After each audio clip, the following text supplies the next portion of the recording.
And welcome back to my channel. তোমরা কেমন আছো? সকলে ভালো আছো আর আমিও খুব ভালো আছি। তো একটা নতুন ভিডিও সবাইকে ওয়েলকাম। আজ হচ্ছে আমার রিসেপশনের ভিডিও আর আমরা রাত্রে চলে এসেছিলাম আমাদের বাড়ি থেকে, যেহেতু অনেকে সকালে আসে আবার রাতেও আসে, তো আমরা রাতে এসেছি। তো এখন বাজছে 5টা থেকে 5:30, যেহেতু আসতে অনেকটা লেট হয়েছে আর অনেকটাই দূরে আমাদের বাড়ি থেকে ওদের বাড়ি। তো এসে যা নিয়মকানুন ছিল সেগুলো এখন পালন হচ্ছে, আরও অনেক কিছু হয়েছে, সবটা তোমাদের দেখাতে পারিনি। সব কিছু নিয়মকানুন সারার পর যেটুকু টাইম ছিল সেটুকু একটু ঘুমিয়েছি, যেহেতু সারা রাত ঘুম নেই, ঘুম থেকে তো উঠতে ইচ্ছা করছিল না। তো মা বললো উঠে পড়, তো উঠে পড়লাম। উঠে এখন বাজছে প্রায় 7টা থেকে 7:30 হবে। তো ঘুম থেকে উঠে শাড়িটা পরাই ছিল, তো মুখ টুক ধুয়ে ফ্রেশ হয়ে উপর তলায় আসলাম। আর এদিকে এগুলো সব আমার বোনও হয় আর কি, ননদ। ওদের সাথে মজা করতে করতে তারপর দেখছি আমার বড় চলে এসছে। তো আমার বড় এসে আমার ব্লগে হাই করছে আর আমি কেবল ধোয়ার মধ্যে মুখটাই ধুয়েছি, আর কিছুই করিনি, সেটা আমার মুখ দেখে বুঝতে পারছো। তো যখন আবার স্নান করবো, যেহেতু মাথা আবার শ্যাম্পু করতে হবে, তো তার জন্য আমি কিছুই তোলাইনি আর কি। কারণ আর একটা কথা, তোমরা অনেকেই আমার শর্ট ভিডিওতে কমেন্ট করেছো, দিদিভাই তুমি শাখা কেন পরোনি? তো আমাদের নিয়মে নেই, শ্বশুরবাড়ি এসে পড়তে হয়। আমাদের নিয়মে লাল কালারের এক ধরনের বালা পাওয়া যায়, তো সেগুলোই পরিয়ে দেয়। তো যাই হোক, এখন পড়ছি শাখা। তো হাতে মাপ দিয়ে দেখছি শাখাওয়ালা যে কোনটা বড় হচ্ছে, কোনটা ছোট হচ্ছে, বা কোনটা ভালো লাগছে। তো ওর মন মতো করে পরিয়ে দিচ্ছে। আর আমার পাশে আছে আমার মানে শাশুড়ি মা, তারপর পিসিমা। শাখা পরা হয়ে গেছে, তো যেখানে বউ বসে সেখানে আমি বসে পড়েছি আর কি, আমিই বসবো।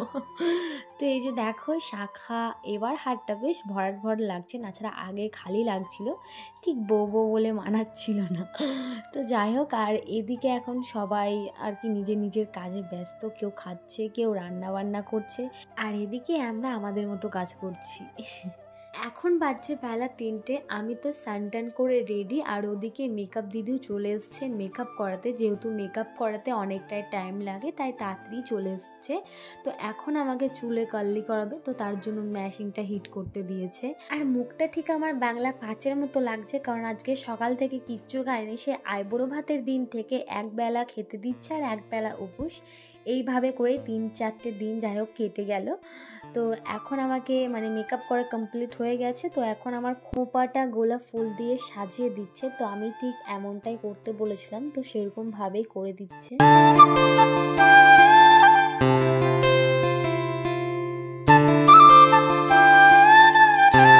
মেকআপ দিভাই আমাকে বলছে তুমি ভিডিও বানাচ্ছ, জানো আমার মুখটা নিও না। তো তার জন্য আমি পিছন থেকে ভিডিওটা করেছি, মুখটা দেখা গেল, মুখে ইমোজ মেরে দিয়েছি।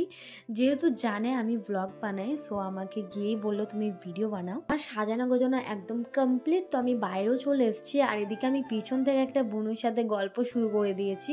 তো মা এসে আমাকে ডাকছে যে আমার বরের বান্ধবীগুলো সব এসছে। তো চলো ভিডিওটা কন্টিনিউ দেখতে থাকো।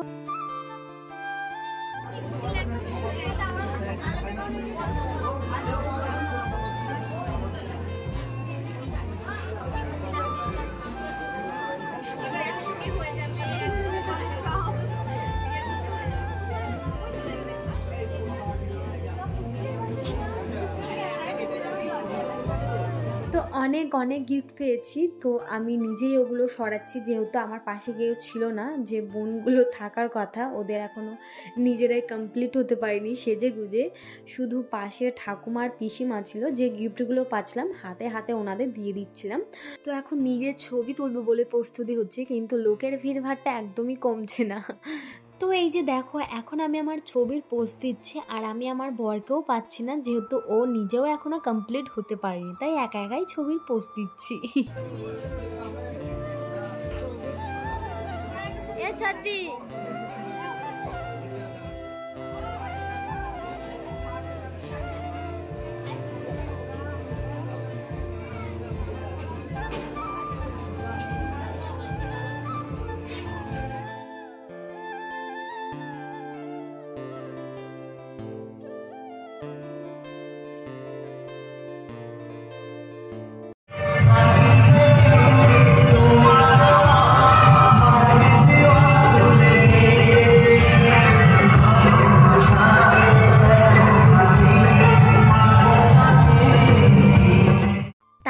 যা হলো আমার বর আর আমি সেই ডান্স করলাম। তো পুরো ভিডিওটা এখানে দিইনি, তোমরা নেক্সট ভিডিওতে আমাদের ডান্সের ভিডিওটা দেখতে পাবে।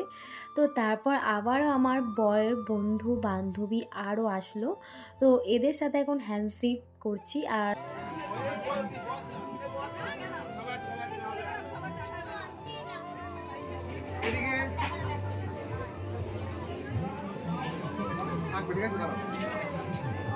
দেখতে দেখতে আমাদের বাড়ির লোকও চলে এসছে, ওই যে আমার বাবা আর এটা হলো বান্ধবী আর বান্ধবীর বর। আমাদের বাড়ির সবাই চলে এসছে, কিন্তু এখন আমার দি ভাইকেই দেখতে পাইনি। এখন বাজে 9:30 থেকে 10টা, ওদের আসতে অনেকটাই লেট হয়ে গেছে। আর এটা হচ্ছে আমার বান্ধবী আর বান্ধবীর বর, আর আমি আমার হাজব্যান্ড। তারপর দেখতে দেখতে আমার দিদিও চলে এসছে। তো এই যে দেখো আমার দিদি আর আমি। তো আমার দিদির জন্য একটু আসতে লেট হয়েছিল, যেহেতু পার্লারে সাজতে গিয়েছিল, তো ওর জন্য একটু লেটটা হয়ে গেছে। তো এখন বাজছে 12টা থেকে 12:30 কিংবা 1টা, আমি এখনও ঘড়ি দেখিনি। তো এখানে আজ ব্লগটা এন্ড করছি, টাটা।